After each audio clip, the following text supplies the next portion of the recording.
companionship and friendship. These are not things that parenthood was designed to do.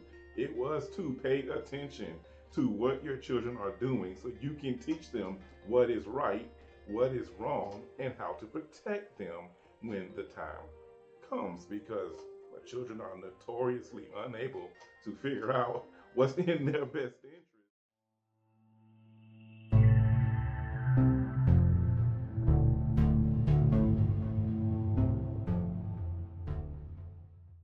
Hey there, family. I'm Daryl Jones, your host of Family on Trial, and welcome to another edition of this broadcast, affectionately named No Knock Warrants. And we're not talking about police actions here, we are talking about access to your child's world, privacy versus their mental health protection. I'm joined in the studio right now by my main man, Chris Dykeman. He's a fellow father. That being said, we'll jump into our topic, no knock warrants. The idea of this is stems from the fact that there are many parents out there. They operate thinking that their children have a right to privacy and it trumps everything else that could occur under their purview within the home. I'm personally, I'm a firm believer that parents are the final authority in the house, and with that comes responsibility, especially when you have children. As far as social media is concerned, personally, I think it's something that we need to, in our home, keep careful track of once it is introduced. Once a child is allowed to have access to it. But there are many parents out there that just say, "No, I don't need to be in their, social media. I don't need to be in their DMs. I don't need to be looking at really who they're communicating with online. It's, they're cool. I trust them." And that's one parenting style. So, what are your thoughts on that? No, I absolutely agree with that. You need to know what's going on. I need to know what's going on. I would certainly agree that the child is not only are they not necessarily going to want you there, but they're not going to want it, especially as a teenager. But my number one priority as a father is the safety, as you made reference to, of my child. Period. Um, that has to be the top of the list when it comes to assessing and decision making for anything else. For me, he needs to be raised. He needs to be protected, and I need to do the best that I can with whatever experiences, good or bad, I've had in my life to apply that knowledge, wisdom, whatever you call it, or lack thereof, to the decisions I make. That tangent aside, it's a long-winded way of saying keeping him safe trumps privacy in social media or anything else. It doesn't mean that's not the others aren't, that privacy isn't a factor. It just means that the safety is first. And as his father, I want to know what he's doing. We don't. I don't. Gabe doesn't have any social media.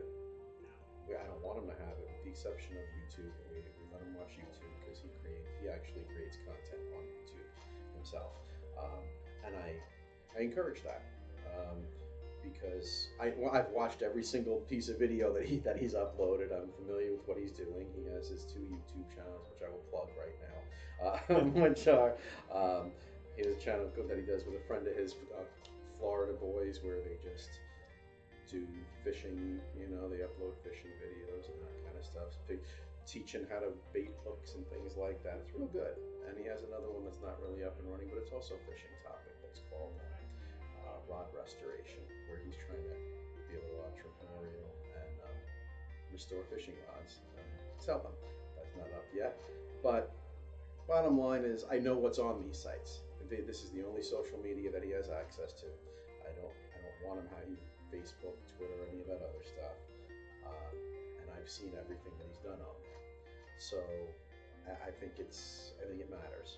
I know that was a long No, answer, but that's kind of what I. No, that's absolutely okay, because and within that answer, you referred to raising. And this is a concept that is lost on many parents today, is that you are there to raise your children.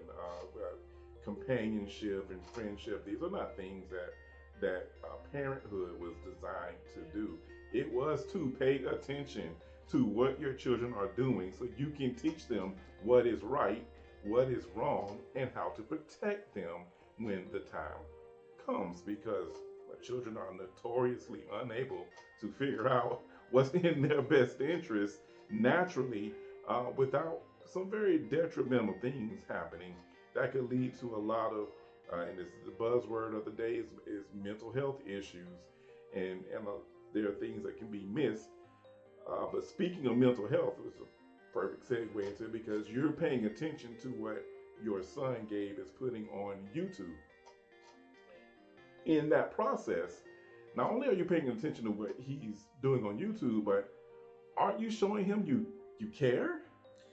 Yes, for sure. You know, I mean, and he likes that too. I mean, even just earlier today, he was like, "Hey, I'm doing this. You know, you want to see it? You want to see it? You know, I was gonna, I'm on the channel. You know, this is what I'm putting up." Or he'll come home and he'll be like, "Hey, I uploaded this short today. Hey, you know."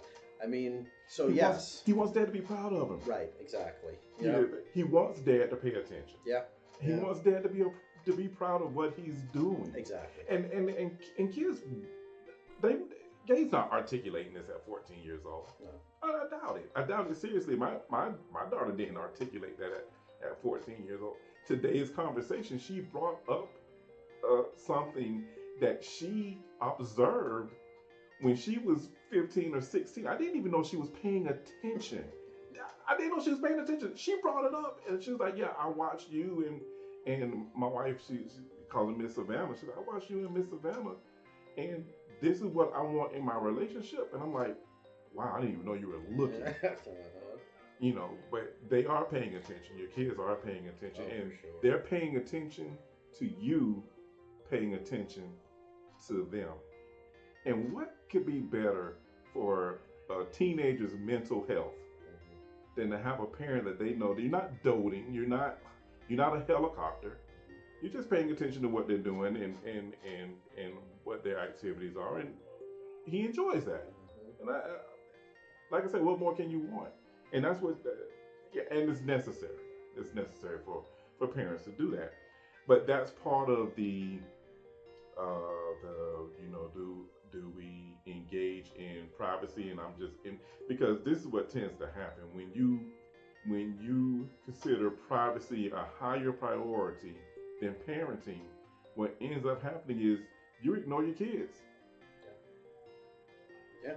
And they may not articulate now, especially in their teenage years, they won't articulate that they appreciate you paying attention to them, but they also will not articulate that, "Hey, I wish you paid more attention to me." Right.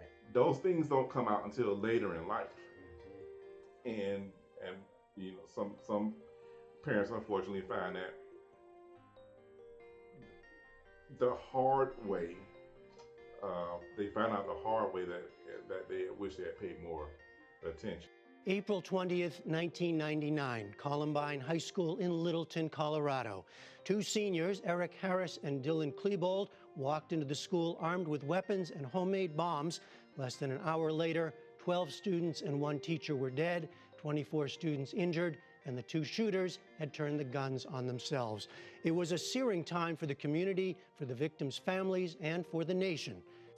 Randy and his wife say they witnessed several red flags and tried to warn police multiple times. A year before the shooting, they alerted detectives to a violent website made by one of the killers who made death threats against their son.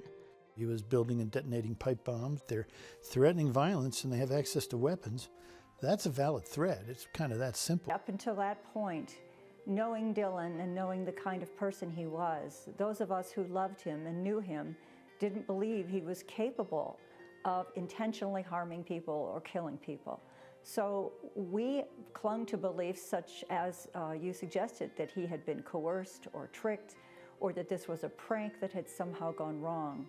6 months after the tragedy, when I was finally shown the evidence at the Sheriff's Department, And we saw things such as the basement tapes. We saw photographs of some of their weapons.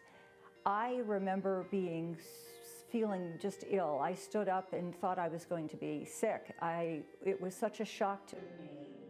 So these kids are a perfect example, because we played a video from the Columbine incident at the very beginning. It was horrific, terrifying for the kids that were involved in that school, horrifying for the parents.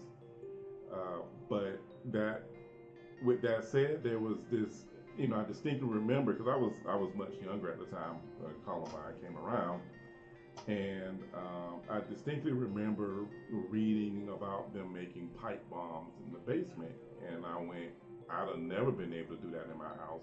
Well, I live in Florida, so we don't have basements, but my point is this: there's not a room in our house that I would have been able to build pipe bombs in, and my parents would not have, found out.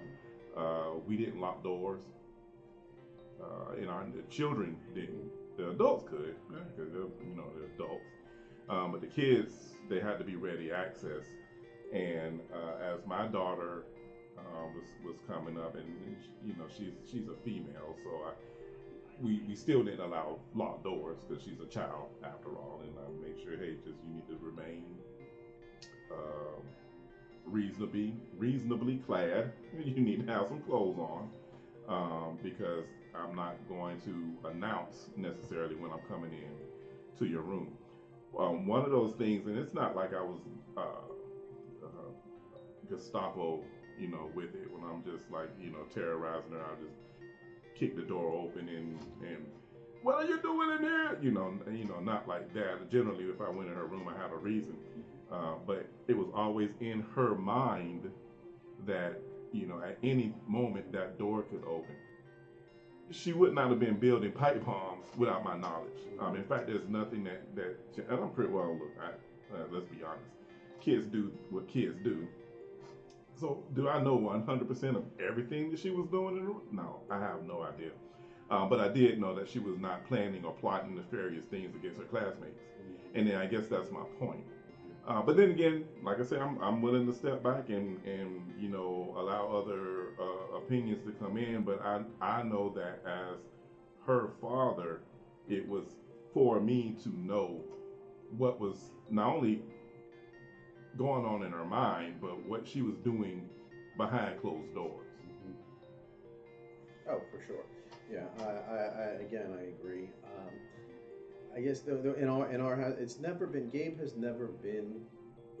It kind of we never even necessarily articulated it when he was younger. It's just kind of been. I wish I could think of the word that I'm thinking of, but it's kind of a natural. It's never really been his instinct to close his door, anyway.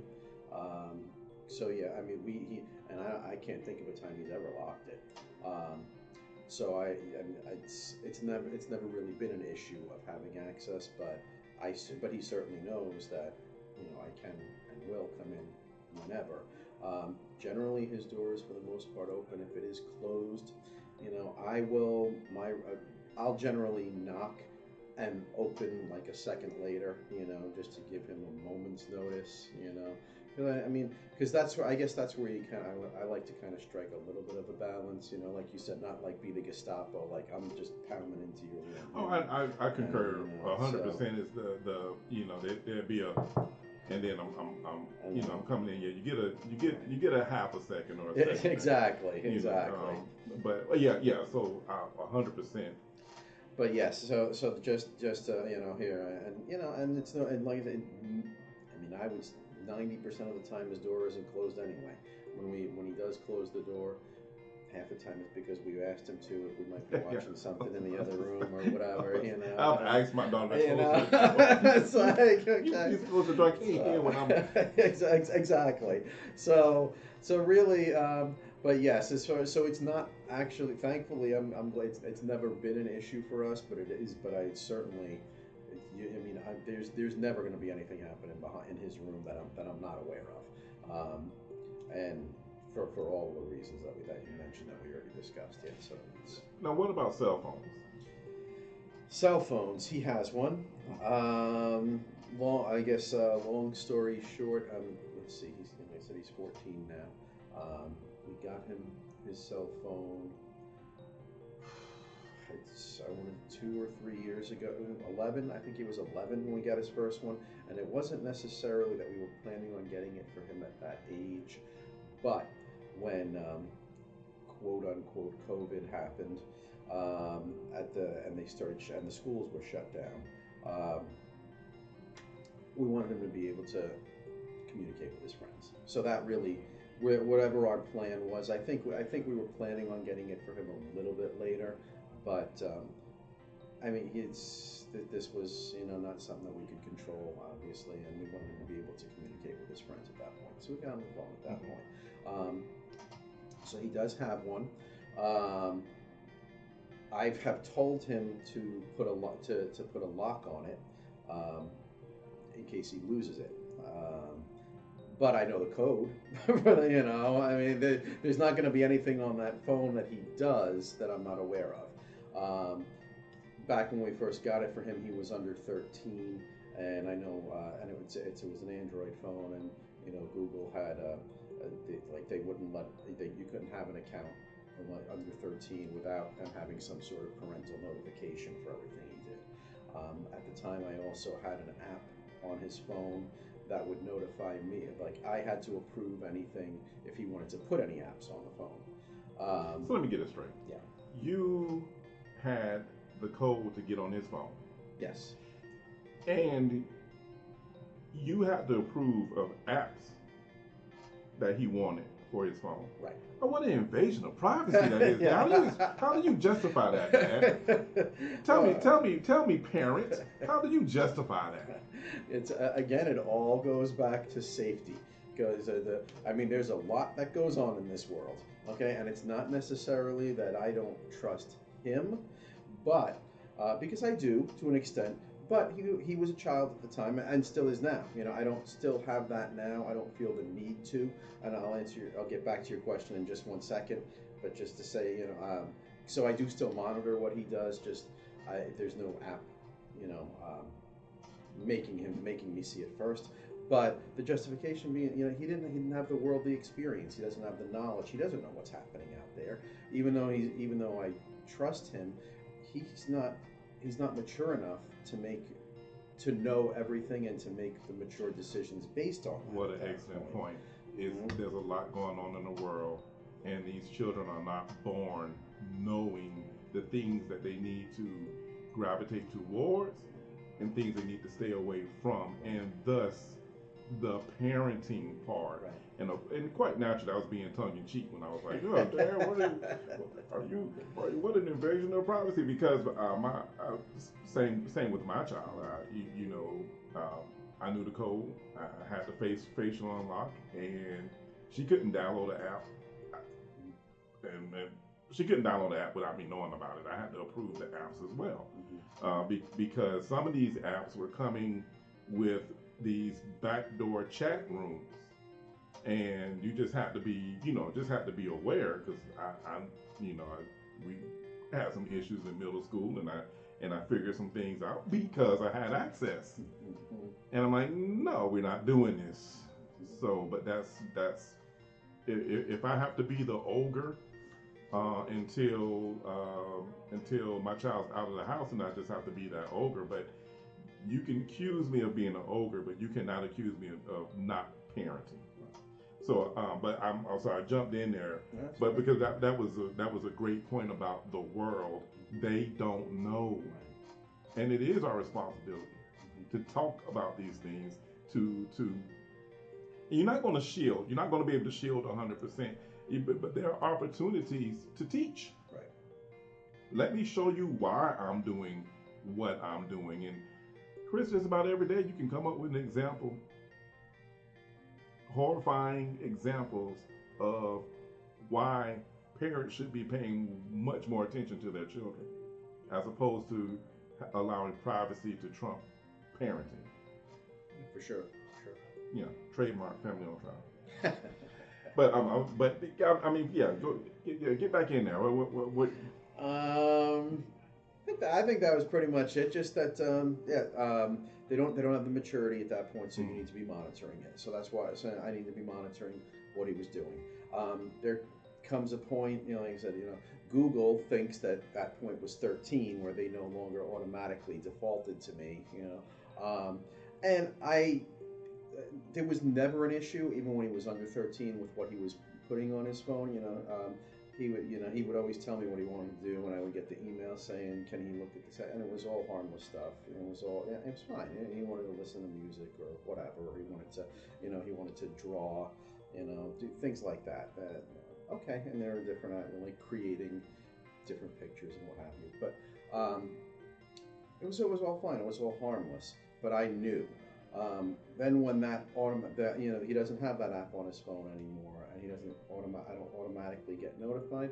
But I trust that. That's fine. But I still know what he's doing. I'm still asking him. What are you doing? Every time I see him on his phone, what are you doing? And he'll tell him on YouTube. What are you doing on YouTube? Oh, okay. Well, I'm either looking at somebody else's video. Okay. What are you watching? What's the video? Okay. And I certainly believe him when he tells me. There's never been a time where he's been like, right away. This one, I'm looking at this. I'm like, okay, fine. I don't have to see it. I'm getting the answer I want at that point. But he does know that at any given time I could be like, well, let me see. Or he'll say, I'm working on my channel. Or okay, fine. So I don't need the notification because I have the communication at this point. And he has the knowledge that even though I don't want to use the word threat, but it's the knowing that, like you said earlier, knowing that you could at any time come in when you were talking, and knowing that I can at any time. Oh, let me see what's on your phone. Because you've established yourself. Right. As the parent, you've established. I will spot check you from time to time. There's really no use in lying to me because the most unclever liars on earth are children. They can only cover for so long. And I was perfectly fine with the spot check. I spot check Kendall's text. That was the word I was looking for, spot check. Yeah. And because it wasn't every day. I didn't have that kind of time. Right. I got a life to live. I don't have the kind of time to read your text every day. How often they text? But I would pick a person at random and just scroll and let it like one of those, like a roulette wheel, and then wherever it landed, I started from there and I read a couple of texts. And if sometimes I see some usually I saw the most innocuous, things. What color shoestrings you put in your shoes? I'm like, oh, really? Y'all still do this? Every now and then I see something like, we don't speak like this, and this is not appropriate. And let me tell you why. But actually, unfortunately, and maybe it was just luck of the draw. I never saw anything in her text where I had to punish her for anything. I see some stuff that. And then it would end because she know, Dad is, Dad's spot checking, and deleting text didn't work. She found that out, and what she did, but at any rate, but that's just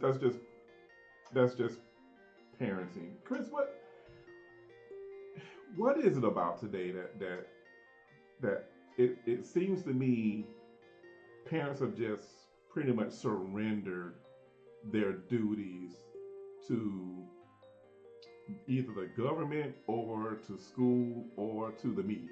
How do we get to this acquiescence of our duties to the point to where this conversation between you and me would be deemed heretical in the parenting world, or it be deemed, well, I use the word Gestapo, we'd be the parents described as Nazi-ish because we're actually paying attention to our children, as opposed to the people who would be speaking against us for this type of discourse, because they feel like we're that privacy trumps parenting. We're just spitballing here. Any idea where it's coming from?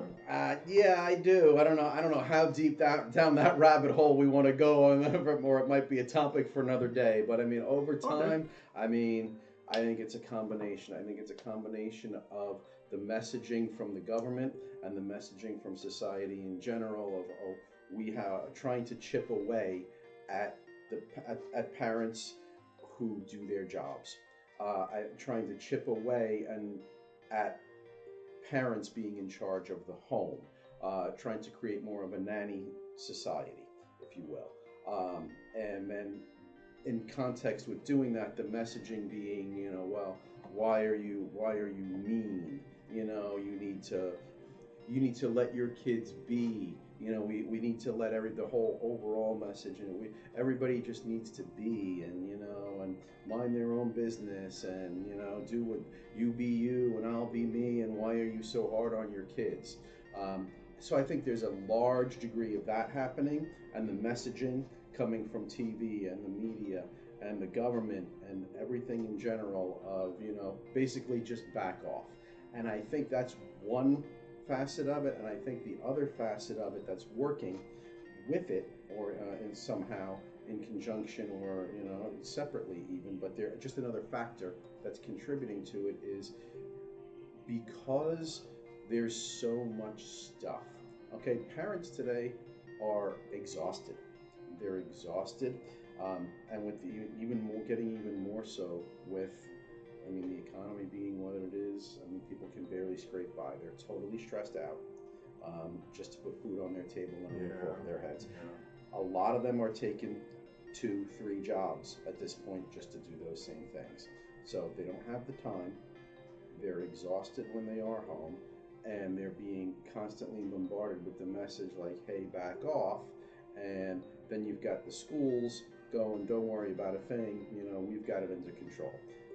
So I think maybe even some parents who might otherwise be inclined to be more involved either don't have they don't have the time or the ability to do so. And then when you have these other entities like government and schools and nanny state, if you will, saying, don't worry about a thing, we've got this. Yeah. A lot of these parents, as you said, they just give up, and you know, okay, you know, I don't necessarily like what's happening there. Like, oh, I don't like what my kid is being taught at school, but what am I going to do about it? Right. You know, I would homeschool them, but I got 3 jobs, I can't. So I think there's that abdication for that reason as well. So I think there are those who don't. There may be plenty of well-intentioned parents who just don't understand what's happening, as I see it, or even those who do understand, but their hands are tied because of other factors that there isn't any. So you see multiple fronts. I do, multiple fronts. That's coming at parents, whether it be governmental, economic. I'd go a step further. You would say spiritual. Yeah, for sure. There's a multi-front going on against parenting, and some have acquiesced quite easily, and others are scrapping and fighting, and just need to hear an encouraging word. You know, like the old song goes, seldom is heard. Well, the song goes, seldom is heard a discouraging word, but now that's completely flipped on its head. Seldom is heard an encouraging word, and the skies are cloudy all day as opposed to sunny. My thing is this. Outside of marriage, and I know that there are plenty of people who will disagree with this statement, and that's fine.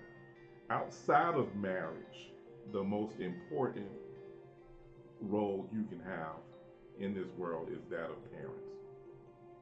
The first most important role is that of husband and wife, and the second is that of parent.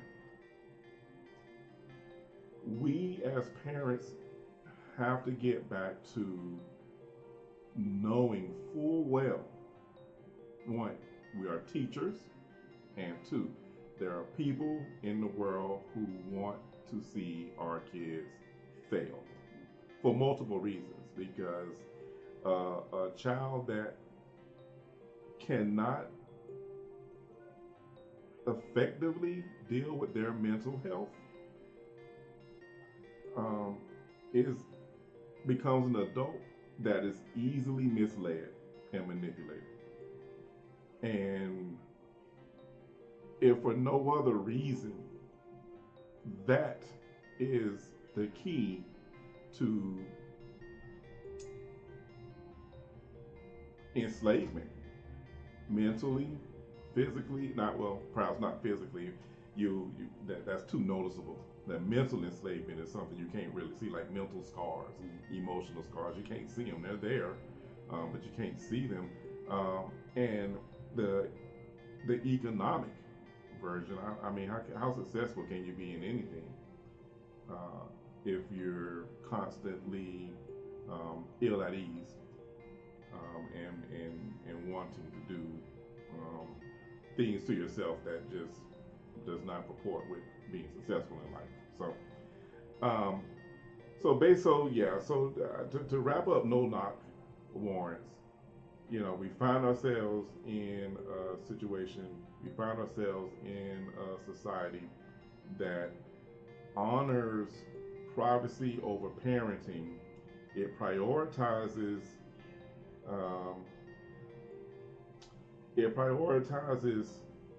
treating children as if they're adults when it is very clear they do not have the knowledge, they do not have the wisdom, and they're not likely to gain it, not in any easy way, because we have parents who have refused to honor their commitment to teaching and protecting the ones that they say they love the most. And our children truly need, they truly need the guidance. They truly need that teaching, they need that attention. They may not say it, but they do love it. They may not say, "Oh, Dad, I really love you checking my YouTube, checking my Insta." They're not going to say that because they don't know enough to say it. Until they hit their 20s and 30s and these situations start happening and they know how to deal with it, or they know how to avoid it, even if it's just instinctive avoidance. They look back and go, "Oh, I remember when you did XYZ, and thank you for that." If you're willing to take a small hit today to get the home run tomorrow, then everybody within that family and out into society is better off. So with that rant, we're gonna bring this to a close. Thank you everybody for listening in to this conversation. Maybe you agree, maybe you don't. That's fine. Leave us a comment. Shoot us an email. We have all the contact information down in the description, and feel free to do so. This is a conversation that we need to have. We really do need to get back to parenting, hardcore parenting, and that's not loving your kids. It's not having fun with your kids. You have to do that. You have to have fun. It can't be all sticks. You got to have some carrots, and actually you're probably going to end up using a lot more carrots than you ever would use a stick. But we need to get back to that. Let's pay attention to our children. Let's attend to them, not in a helicopter style, but in a real style. Let's teach them. If we teach them, then we could end this significant conversation about mental health, because they won't reach their 20s not knowing anything. They'll hit their 20s well equipped for whatever the world wants to bring them. So with that said, thank you so much for stepping into the courtroom of life with us here at Family on Trial. I'm your host, Daryl Jones, and we'll see you on the next one. Dear family, your support would be much appreciated. So if you would think it not robbery, could you head over to PayPal or Venmo and show us some love? Just type @FamilyOnTrial and you'll come right to our account. Send us a blessing if you would. We'd really appreciate it. Thank you so much.